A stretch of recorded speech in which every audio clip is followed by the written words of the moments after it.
Sebelum ceritanya dimulai, apabila pembawaan Mimin kurang cepat atau lambat, bisa menambahkan kecepatannya. Oh iya, yang mau bantu Mimin untuk beliin kopi, biar lebih semangat lagi bahas komiknya, bisa mendonasikan sedikit uang jajannya lewat link Saweria yang udah ada Mimin siapkan di deskripsi. Oke, nggak usah lama-lama lagi, kita langsung masuk saja ke ceritanya.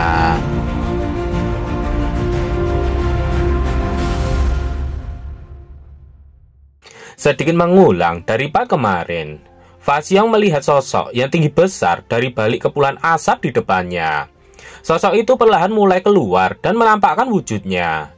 Dan itu adalah ogre yang sangat besar dengan ditunggangi oleh monster kecil di belakang kepalanya. Bahkan tak hanya ada satu monster saja dari balik kepulan asap debu, masih terlihat cukup banyak bayangan ogre yang besarnya hampir sama dengan yang ada di hadapannya saat ini. Fasyong terdiam melihat kelompok prajurit ogre tingkat tinggi yang ada di hadapannya saat ini. Bahkan menurutnya mereka jauh lebih kuat daripada para ogre rider. Seolah-olah mereka berasal dari dua tingkat kesulitan yang berbeda di waktu yang sama.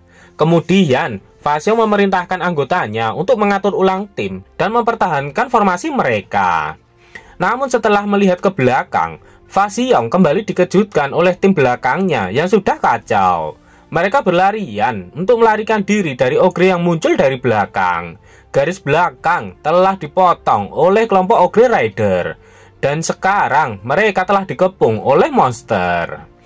Setelah melihat strategi yang dilakukan oleh para ogre, Ye King yakin dia tahu kalau para ogre rider hanyalah sebuah umpan saja. Pertempuran pun dimulai. Serangan diawali oleh petir hitam yang menyambar mata dan dada ogre itu. Dan Fasyong melompat untuk menghabisi kedua ogre itu. Serangan Fasyong tak hanya menghabisi dua ogre saja, bahkan beberapa ogre di dekatnya juga terdampak serangan dari Fasyong. Dengan gagah berani, Fasyong berdiri di hadapan ogre rider yang tersisa. Dia menatap ke depan, memancarkan aura penindasan ke arahnya. Wah, siapa yang takut dengan monster besar? Di depan kekuatan raksasaku, kalian semua hanyalah sampah. Teriak Fasyong menyombongkan kekuatannya di hadapan ogre rider. Namun kali ini di hadapan Fasyong adalah High Ogre yang sudah siap bertarung melawan Fasyong. Dengan keyakinan tinggi, Fasyong langsung melompat ke arah High Ogre yang ada di hadapannya. Tak mau diam saja menerima serangan dari Fasyong, High Ogre langsung mengangkat kepalan tangannya ke atas untuk menangkis serangan dari Fasyong. Pedang Fasyong dan tinju High Ogre saling berbenturan hingga menyebabkan kilatan-kilatan hitam dari pedang Fasyong memancar ke segala arah. Fasyong terlihat kewalahan menahan kuatnya pukulan dari High Ogre. Dia tak menyangka kalau High Ogre ternyata sangatlah kuat. Dan akhirnya tubuh Fasyong terlempar hingga membentur ke tanah, hingga tanahnya hancur. Walaupun sudah terlempar cukup kuat, namun Fasyong tak apa-apa. Dia masih bisa berdiri. Fasyong kesal karena High Ogre itu. Fasyong tak menyangka ternyata dia benar-benar memiliki kekuatan yang sangat besar. Lagi-lagi Fasyong terkejut. Ternyata High Ogre sudah berlari ke arahnya dan sudah sampai di hadapannya. Teriakan keras dari High Ogre menandakan serangannya yang akan segera dimulai. Pukulannya langsung tepat ke arah wajah Fasyong tanpa bisa ditangkis dengan pedangnya. Fasyong pun terlempar untuk kedua kalinya dan kali ini juga membentur tanah hingga tanahnya hancur. Namun tak sama dengan sebelumnya, kali ini Fasyong menerima luka yang cukup parah sehingga dia tidak bisa bangun. Dia menerima pukulan langsung di wajahnya sehingga wajahnya mengeluarkan banyak cairan merah. Anggota Hunting Herd langsung panik karena pemimpin mereka tergeletak tak berdaya. Dengan cepat mereka langsung datang ke arah pemimpin mereka untuk menyelamatkannya. Mereka dengan cepat menyerang ogre rider yang mendekat ke arah Fasyong. Mereka berusaha menyerang menggunakan skill yang mereka miliki. Melawan ogre rider, anggota Hunting Herd masih bisa mengalahkan mereka dengan mudah. Archer yang sebenarnya lemah, dia dengan sombongnya mengatakan jika para ogre itu tidak berguna. Namun ogre kecil yang ada di atas High Ogre langsung mengeluarkan skillnya. Dari tongkat yang dia bawa, muncul cahaya merah menuju ke arah Ogre yang sudah mati. Tiba-tiba, Ogre itu pun hidup kembali dan langsung melompat ke arah Archer yang langsung menangkapnya. Archer tak menyangka seharusnya Ogre itu sudah mati, tapi kenapa dia bisa hidup lagi? Seorang wanita dengan sarung tangan penasaran kenapa tiba-tiba mayat Ogre itu mengeluarkan cahaya berwarna merah dan mengapa Ogre itu masih bisa bergerak. Setelah melihat dengan seksama, akhirnya wanita itu tahu jika mayat Ogre itu terkena sihir nekromansi. Langsung saja wanita itu memperingatkan yang lainnya untuk menjauh dari mayat-mayat itu. Tak selang lama, mayat-mayat Ogre itu meledak sembari membawa beberapa anggota Hunting Herd bersama mereka. Salah satu anggota Hunting Herd melaporkan bahwa penyembuh mereka sama sekali tidak mampu mengimbangi kerusakan yang ditimbulkan.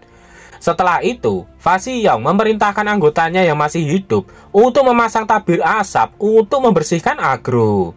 Kemudian mereka harus mundur. Mereka pun langsung melemparkan bom asap ke atas dan langsung berteriak untuk mundur. Di sisi lain, Ye King memperhatikan pertarungan Hunting Herd melawan para Ogre yang masih berlangsung. Ye King tahu kalau Ogre itu dapat mengubah mayat menjadi bom. Menurut Ye King, ini terlihat seperti mantra nekromansi. Ye King memerintahkan yang lainnya agar menjauh dari mayat karena bisa saja meledak. Ye King melihat salah satu mayat Ogre yang mendekat ke arahnya. Namun karena dia sudah menjadi mayat, maka dia bisa didaur ulang dan Ye King pun langsung mendaur ulang mayat itu. Bahkan tak hanya satu mayat saja, beberapa mayat Ogre yang sudah dihabisi oleh Ye King langsung didaur ulang semuanya. Setelah semua mayat di sekitar Ye King didaur ulang, sekarang tempat itu pun menjadi jauh lebih bersih dari sebelumnya. Yiling yang baru pertama kali melihat tangan daur ulang cukup terkejut.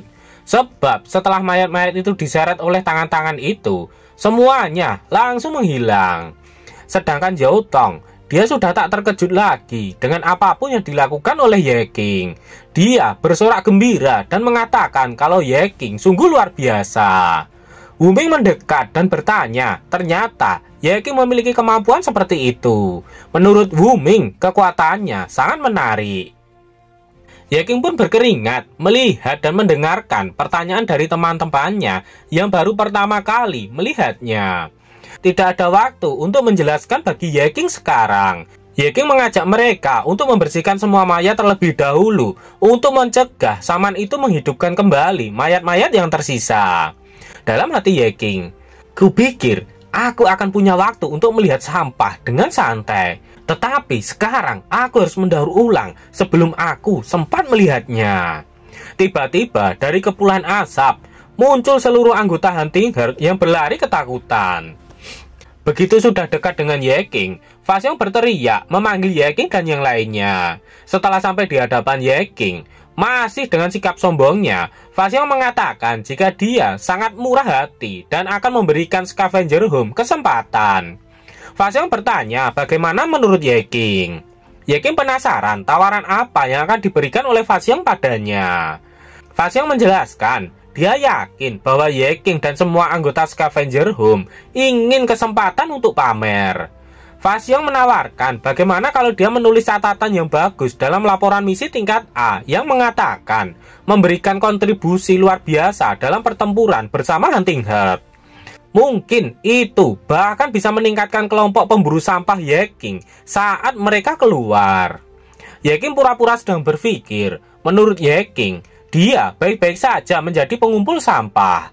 Jika dia mencoba bidang bisnis lain, bukankah kualifikasi kelompoknya akan dilaporkan lagi oleh Fasiyong? Fasiyong berkeringat mendengar ucapan Ye King. Dia bertanya apa maksud Ye King dengan melaporkan lagi. Bukankah Ye King mengatakan bahwa mereka harus mengesampingkan prasangka dan harus bekerja sama? Kemudian dengan senyuman yang menyebalkan dan sok imut, Fasiyong mengatakan jika kali ini dia dengan tulus mengundang Ye King untuk bergabung dengannya.